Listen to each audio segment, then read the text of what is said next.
Hello, my name is Michael O'Keefe, aka The Movie Wizard. If you enjoy this interview and want to hear more top-notch film industry conversations, please press the thumbs up, subscribe to this channel, and hit the bell to stay in the know. Hello, Mickey Reece and Molly Quinn. Please tell my audience what your movie Agnes is about and why they might enjoy it. The movie is called Agnes, as you referred to earlier, and Molly will tell you what it's all about. Thanks, Mickey. Agnes is the story of a demonic possession, rumors of a demonic possession that send a older priest and a priest in training out to investigate. And while they're there, they bite off a little bit more than they can chew. Okay. Yep. Those things are true. And that's a nice foreshadowing. I'll leave that lie. I'll leave that lie right there. So, will both of you be in NYC for the Tribeca Film Festival this year? And have you missed the film festival circuit? Oh, I certainly missed the film festival circuit. No, you're not going to be there, right, Molly? Are we both? Neither one of us are going to be there. Or are we going to be there? I'm going to be there. I'm not going to be there. Yes, I'm really excited to go.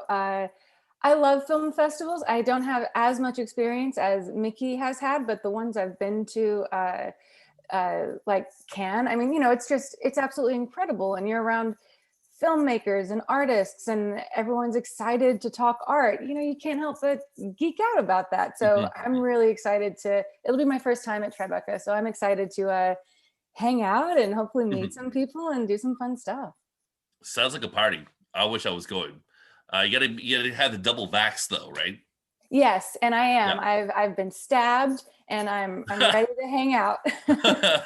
Nice. So, Molly, how do you prepare for this role? I prepared for this role in a lot of different ways. I think for me, when I'm working on a character, it's finding that like one true moment that motivates or drives their life. And I do that by creating journals for characters that I work on. So, and by doing that, I'll basically just take inspiration from the script and think about what even came before the script. And as I'm writing, whenever I like hit on the line or the past memory, like I stick with it. And for me, it was Mary getting pregnant and having that baby and then losing that baby. And so then I started to read a lot of, like I read What to Expect When You're Expecting, like it was the Bible. I think I read it like constantly because I really wanted to understand that as best I could and really do justice to people that have gone through that grief, because there's no way I could fully express that, but I do hope that I showed some of it and did justice for that. And what were your thoughts the first time you read the script? The first time I read the script, well, when you start the journey and you're in a convent, you're like, oh, this is spooky, and I bet there's some great places in Oklahoma where we can film this. And then right about the middle of the script, we just take a sharp turn and we follow Mary just basically saying, nah, I'm done, dude. Like, I'm out, like, peace. And that really intrigued me. I was like, I've never seen anything like this. I've never read anything like this. Like, yes, Mary has balls. Like, even though she's running from her past, like, that's a gutsy move. And I really was really attracted to that. Yeah, Mickey, where did that inspiration come from? That sharp turn? Tell us about that. Well, I always try to make every movie, I try to make them into hangout movies where they don't really have a plot or a story structure. And so you're just following a character. So then the character arc is the story or is the plot. So like in this scenario, it was just like, let's just keep following the character. Like we don't necessarily, we can end this adventure at the convent, but then we can continue following the character. And to create a character that's not necessarily the central plot line in the first part of it, and then you're following her, it makes you kind of want to rewatch and think like, what did I miss with that character in the first place? And also like the movie The Crying Game how it just kind of like, if you ever seen that movie? Yeah. Yeah. One of the best movies ever made. So we go on this this plot where he's got, you know, Forrest Whitaker captured and all that, and then he goes into this town and then he meets that girl. You know, but you know, very very unified situation, but literally two different movies, two different stories, and I just wanted to kind of experiment with that. Although I'd seen Dead Presidents before. You ever seen that one? I have not seen that. Oh, well, I know of it, but I have not seen it. very similar in that it's like it's a war movie that turns into like a heist movie whenever they get back back from the war. Also very similar situation. I'd seen it before, but I didn't remember it. But I watched it afterwards, and I was like, oh, well, this was the damn movie we made. That's funny. So let's talk about like the on-set vibe. One time I was watching this. I came across this thing on YouTube. It was like an actress who worked for Louis Manuel, and she claimed that he would like his notes for actors would just be confusing, but he would trip them out, and they would get like some sort of ambient vibe going on, and then they just all look like in a trance or whatever, because he would just say weird shit, I guess. So, Mickey, do you do stuff like that? How do you create a vibe on the set?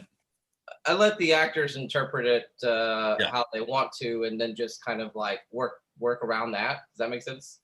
Like, Yeah. right. Well, like, you know, they'll read the script and they'll have their own interpretation of it, and they don't necessarily.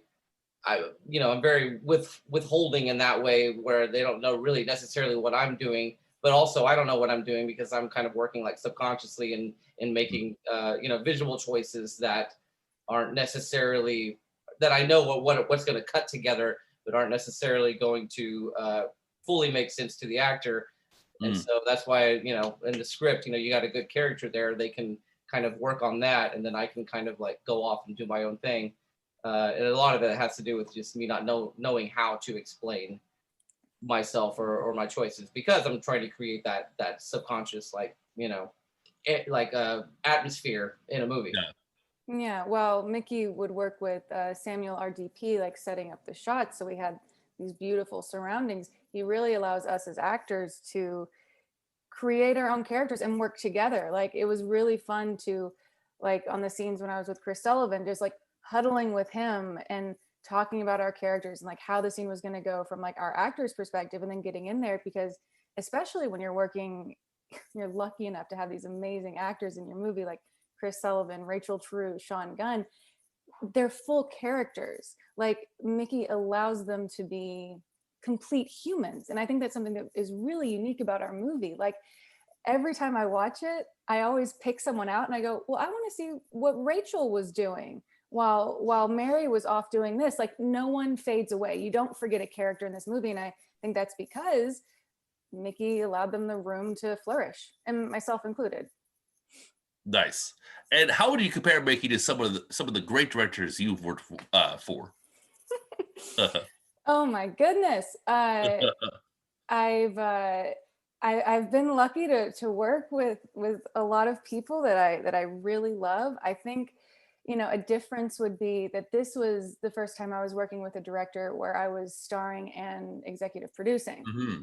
So the dynamic was different, and that Mickey and I were collaborating, I mean, in pre-production, right? So we were talking like all the way back in August. You know, we started talking in like August of 2019, and we shot in January 2020. So we were talking like every single day about what the film was going to look like, what we were looking for when we were casting, and then of course like Mary's journey. So being that in depth with him was really different, and it's an experience I really liked. It's the first director that I felt almost like we were twins. Like, by the time I got to set, it felt like we were a hive mind, and I love that. I hope I get to do that again. It was really my favorite experience.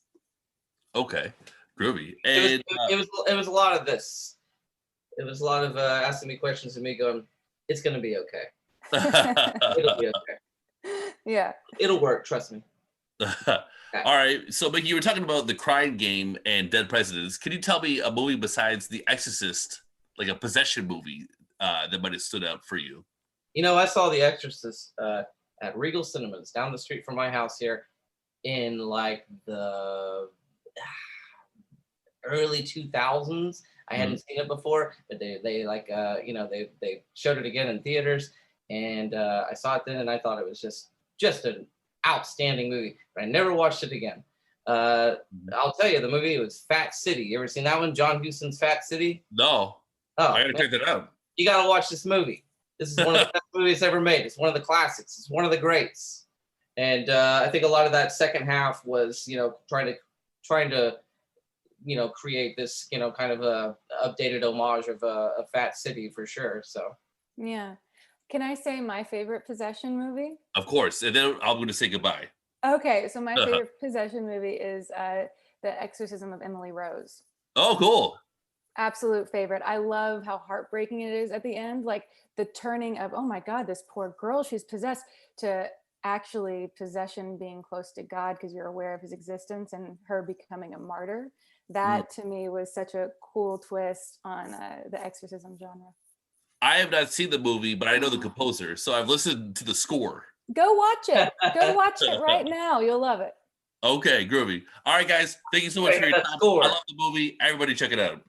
Thank you.